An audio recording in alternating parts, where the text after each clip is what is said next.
Aunt Jennifer's tigers prance across a screen, bright topaz denizens of a world of green. They do not fear the men beneath the tree. They pace in sleek chivalric certainty.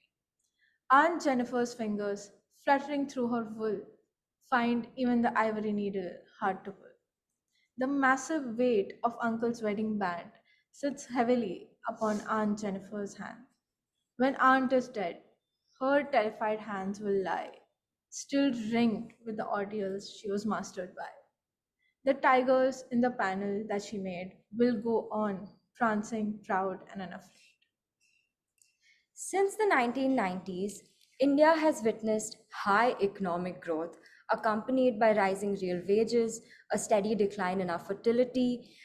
Education attainment levels have increased for both males and females.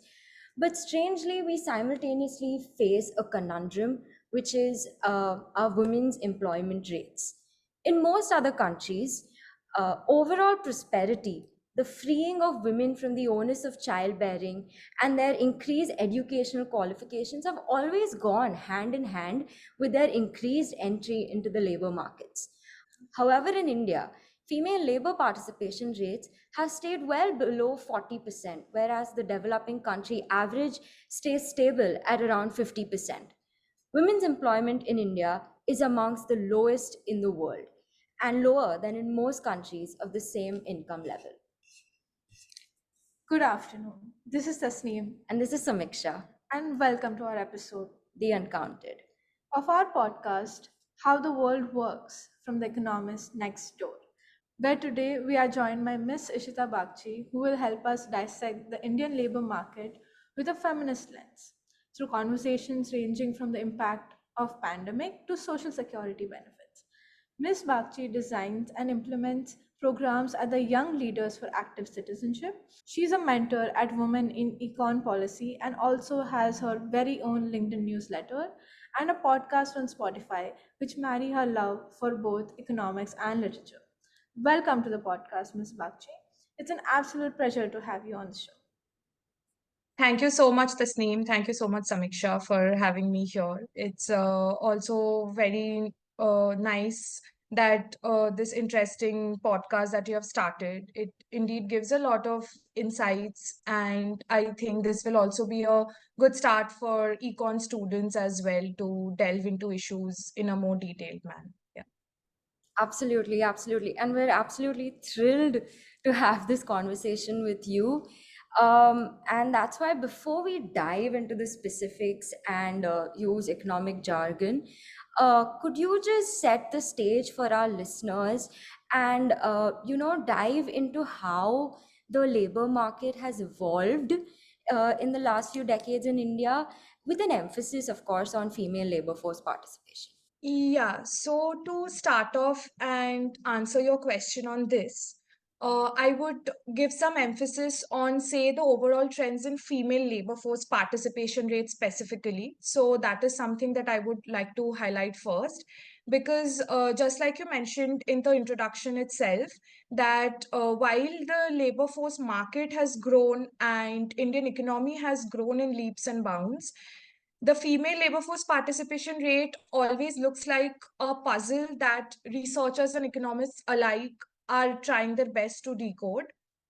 So, if we look at, say, trends since the early 1950s, female labor force participation has always been something that has always been dwindling and has been showing downward trends. And if we say look at the over last 7 decades, there has been constant fluctuations. For example, somewhere around the 1999, when the female labor force participation rate was say around 34%, it dwindled and dropped down to around 27% in 2011-12. And since then, up until 2017, it has only been going downwards. And a major reason of this is something that we will, of course, delve into it later, but this is just to set the context and give some highlights.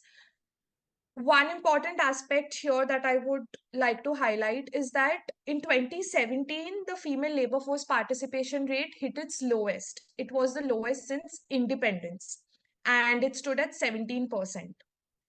And post 2017-18, what happened was that female LFPR started showing an upward trend gradually, and it kept increasing. So around 2017-18, it was somewhere around 23%. And right now, as of 2022-23, it stands somewhere around 37%. But there are some interesting things to note here, which is that up until 2017-18, the government of India was using the employment unemployment surveys method to measure the employment situation in the country. But post 2017-18, the country shifted to PLFS, which we know as the Periodic Labor Force Survey. And even the employment unemployment survey was also conducted by the MOSPI, the Ministry of Statistics and Program Implementation, and the PLFS also continues to be conducted by them. But what changed was that right when we shifted to PLFS was when this upward trend started showing. So it was a very curious thing for a lot of people to notice that was it just the measurement factor that changed, because of which this trend was upward, or was it more than that? Because it can't just be the measurement factor, because there was a consistent increase, right? So a consistent increase can't just be attributed to statistical measurement improvement. There can be a lot of other factors. So what happened was that PLFS started counting for a little in-depth measurement of work for women. That is, they also started to take into account various aspects of the self-employment, and to a certain extent it delved into the unpaid helper or the own account worker aspect also. This highlighted that there was an increase in employment in terms of, say, the labor force participation rate. However, the quality of jobs or the availability of formal jobs didn't change, right? So what basically happened was that even though LFPR increased for women from 23% to 37% during this period, it was because of a sustained increase in reporting of women's self-employment, which rose from, say, 56% in 2017-18 to somewhere around 70% in 2022-23. And this reporting of self-employment, like I was mentioning, was a combination of paid work and disguised unemployment. And but this did not reflect into an increase in job availability in rural areas. So it was more of a reporting aspect rather than an actual increase in formal employment opportunities made available to women, especially in the rural areas. Now, to give a little bit more context as to what does this self-employment encompass, right? We highlighted the numbers, but what exactly does self-employment encompass? It's basically any activity where one is not working for an employer, and this could include, again, right from largest entrepreneurs to like farmers, neighborhood cobbler, vegetable sellers on a cart, or even someone working on their own farmland as an unpaid agricultural worker, right? And for those who were not engaged, say, in any kind of wage or casual work, for them also participation in agriculture or any allied activities also counted as self-employment. So the PLFS survey, when they study into the self-employed category, they further break it into three types, which is basically the employer, the own account worker, and the unpaid helper. Now, the own account workers are basically those one-person enterprises, based mainly the home-based workers, where, say, the beady workers weaving clothes or stitching the sari fall, etc. Activities like these. And the unpaid helpers, like I was highlighting earlier, were individuals who were working on family enterprises but were not being paid for their labor. So this trend of, say, a fluctuating trend in the female labor force participation is not just based on the fact that there aren't enough employment opportunities, but also the fact that there aren't enough formal and decent working condition opportunities for women. And increase in the self-employment, the casual work for women, which also became a basis of the rising trend of female labor force participation. So even though it's increasing, but the quality of the jobs available to women is still stagnant or in some cases also deteriorating. So normally a shift from casual labor to regular wage labor, like you were also highlighting in the start, right, that it indicates an improvement in working conditions across economies in various countries. But the Indian data is an exception to this. It does not show this shift. What appears is basically a decline in the proportion of women as casual labor is being more compensated by, say, an increase in two subsections of the self-employed category that I highlighted, the unpaid labor and the own account worker. So it's the casual labor that's rising, because of which the female LFPR is rising right now, but it has nothing to do with the improvement in the working conditions or any increase in formal jobs for women, be it in rural or urban areas. Thank you so much for laying this foundation, ma'am. So, as you mentioned about data, in most of the developing economies, this is mostly a problem with data distortion. In India, though the National Statistical Office releases data on employment, labor force, uh, active participation periodically through labor force surveys, it does not account for women unpaid labor or even transgender community contribution, to name a few. What are your thoughts on the possibility of this partial picture depicted by the data, and how does it affect the policy making? So the lack of representation, especially when it comes to, I'll first start with this transgender community, because that is something that I've also delved a little deep when I was working on my menstrual health at workplace project also. So what happens is that one interesting fact here, diverting a little bit from the question, is that when we look at menstrual health, none of the official data that exists right now account for the fact that transgender and non-binary people menstruate. All the menstrual health related data only account for the fact that women and girls menstruate, while the draft menstrual health policy that have come in has recognized the definition of menstruators going beyond women and girls. There's still no official data recognizing this. So that in itself becomes a major reason for policies being skewed when we look at workplace policies, right? And to a great extent, even though we have started talking a little bit more about unpaid work, unpaid labor, and there has been a lot of debate around the underreporting of such work hours, because there has been time use surveys and a few data points that are still coming out in terms of unpaid labor and unpaid work, which is somehow has still started this conversation that we are underreporting the unpaid work that women do. We are underreporting the number of hours that women put in beyond their actual paid work hours to cater to the household needs. But there is still a lot of restrictions, barriers, and taboo around conversations when it comes to other workplace safety policies or aspects like menstrual health, which also somewhat plays a role in underplaying the needs of women and the transgender community when it comes to workplaces. And this, of course, has implications on the policies that are set in place.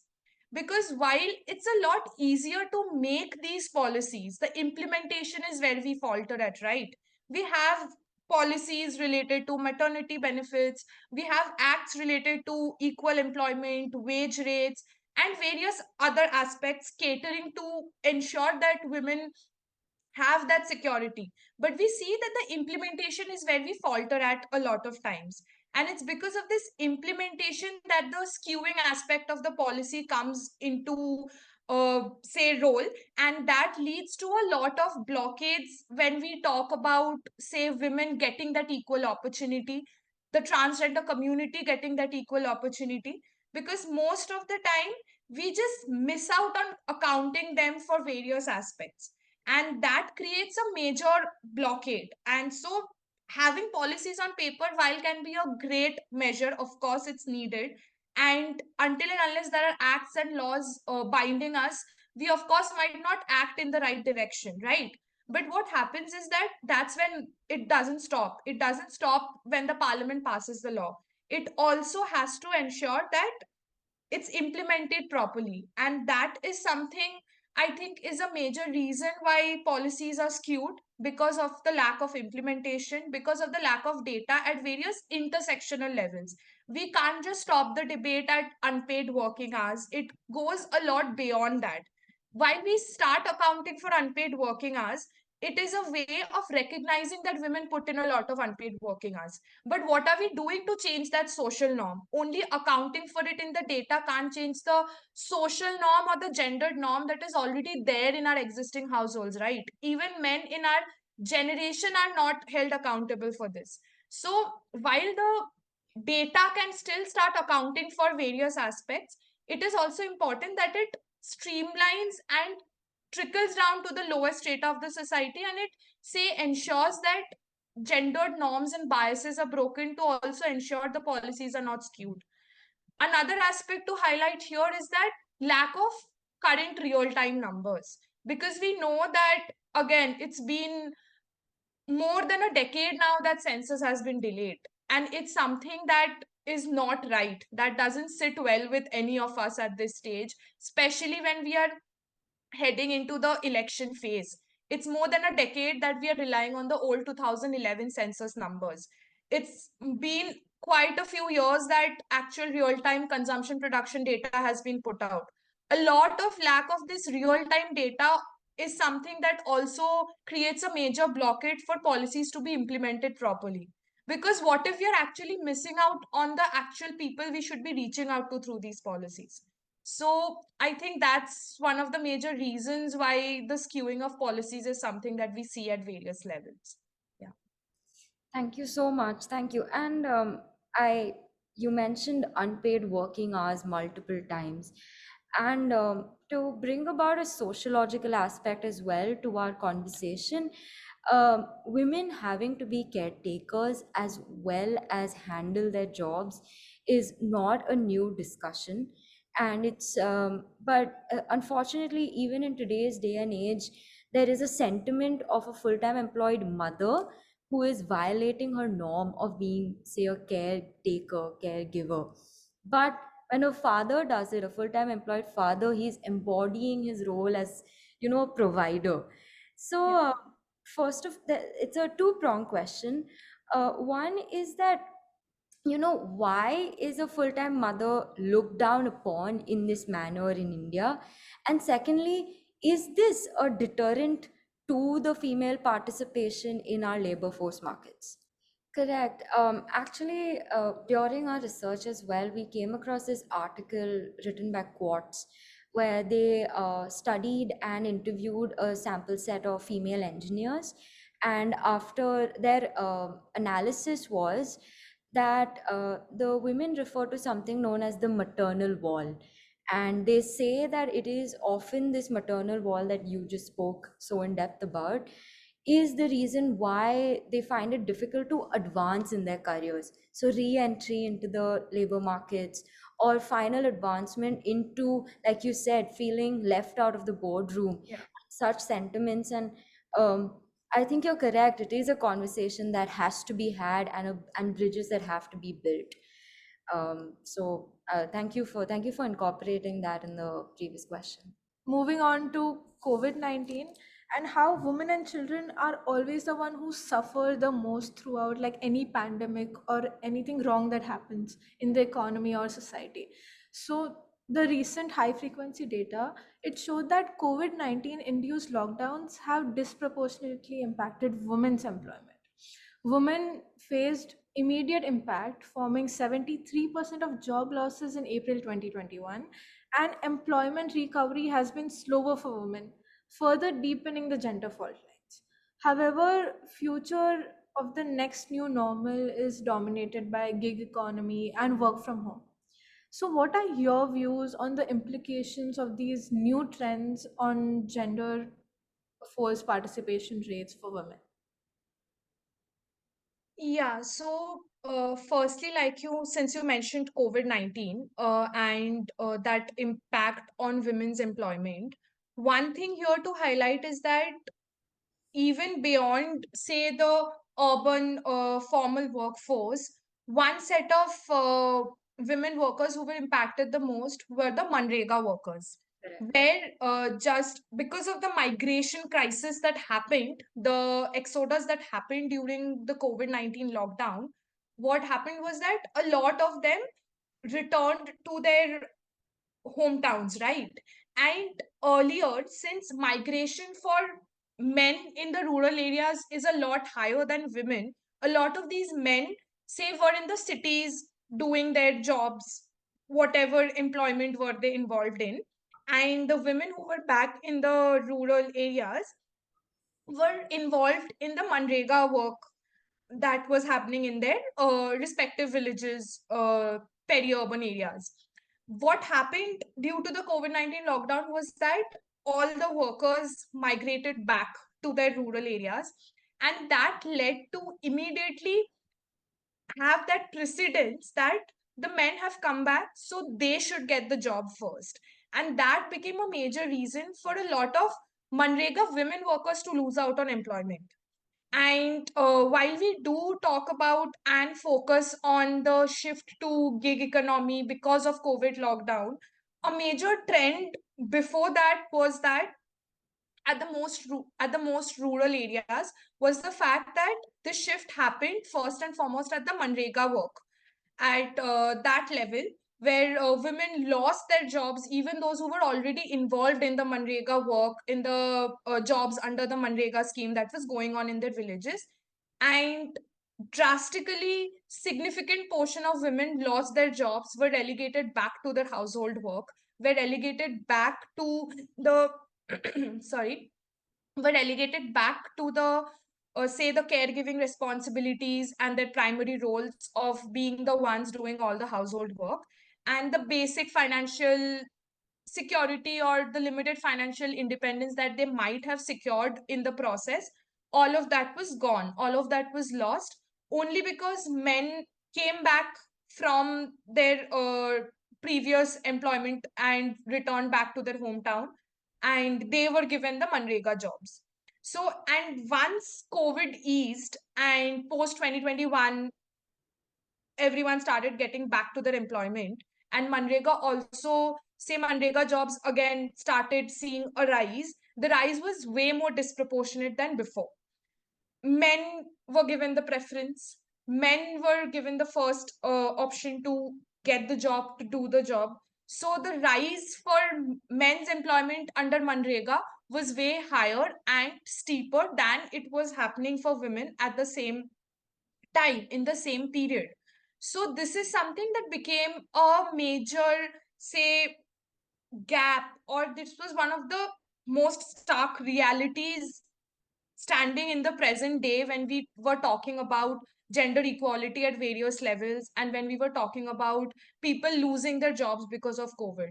It was a major gendered impact that COVID highlighted. All right. Thank you so much, ma'am, for this. Moving on to education. In India, on average, more women are enrolled in education institutions than men. But when we analyze the labor force participation rates, we see that the percentage of educated women is less than that of men. If we were to compare the statistics among women itself, in the recent periodic labor force survey report, we find that the scheduled tribe women exhibit a higher labor force participation rate, followed by scheduled castes in both rural and urban area. So, is there any correlation between education and female labor for so, is there any correlation between education and female labor force participation in our country? So, in that aspect, again, to coming back to the point that I was highlighting earlier, where A.L. Sharda talks about, say, the more prosperous the households get, there are higher chances of women being out of employment.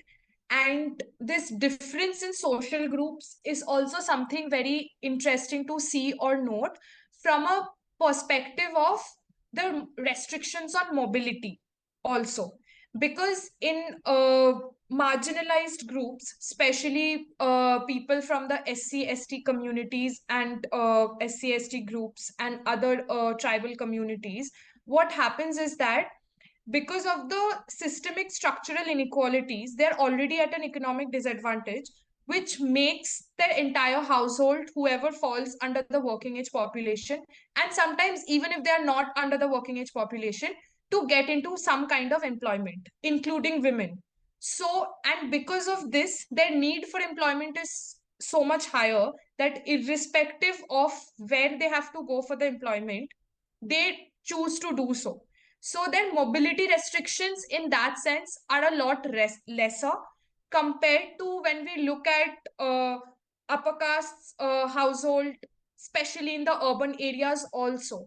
Because a lot of times mobility restrictions become a major reason for women being kept out of employment.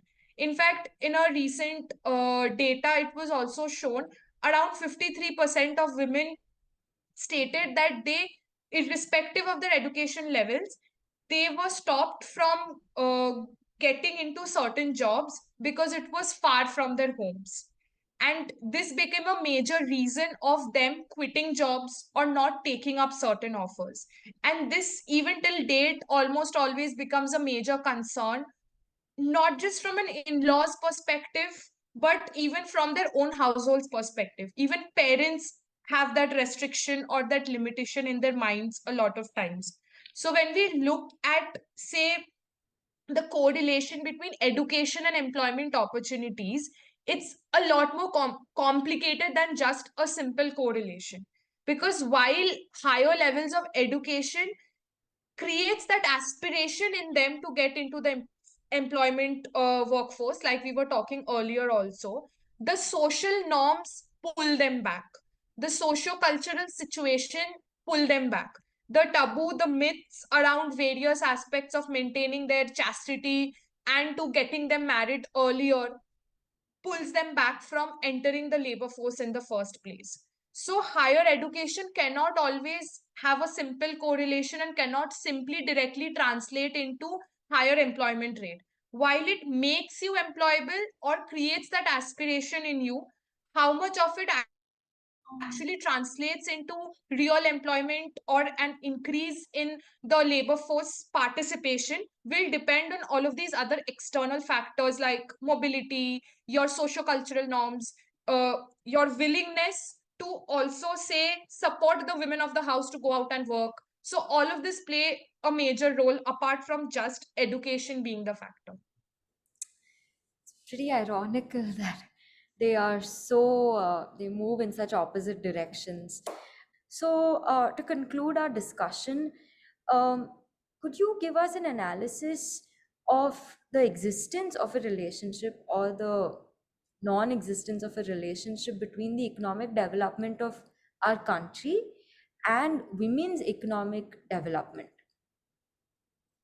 So, like you're highlighting, it's a very complex relationship, right? How we were discussing so far, the duality of numbers, and despite positive trends in a lot of aspects of economic growth, the improvement is much slower when we bring in the gendered angle. So there's a very complex relationship between economic development, the composition of economic growth, and with respect to women's employment in India. It basically reflects, say, a combination of social, cultural, and economic factors, like I was also earlier mentioning, that it's not just economics that we should be looking at when we talk about these issues. It's not just economics that we highlight because economics can't exist in silos. It's not the only numbers that we should be looking at. It's not that isolated data points are something that will give us the concrete picture. There's a lot of socio-cultural, socio-economic, socio-political angle to all of this entire scenario, to all of this entire, say, ongoing debate around unpaid work, of including them or not including them in the GDP, or how can, if say, how can things change if they are included, or whether giving allowances to housewife is the right thing to do to make it parallel with the economic growth that we are having. It's a lot of complex debates and complex answers and questions that we are dealing with, and none of it will have a black or a white answer. It's not a black and white situation, it's a sort of a gray area. And why do I say it's a gray area? Say, for example, if you if we talk about the structural shifts and the economic growth, the positive trends show us that India has experienced significant economic growth and structural shifts in the last decade. And there have been expansion of some of the secondary and tertiary industries like IT, services, manufacturing, which has led to the economic boom that we are seeing. And as much as there are downsides to all the scenario, we of course can't negate the shift, the progress that India has made over time. But what has been the challenges for women in this scenario? It's that the nature of this growth has not always been inclusive, right? Which we have been discussing so far in all the various questions that we discussed.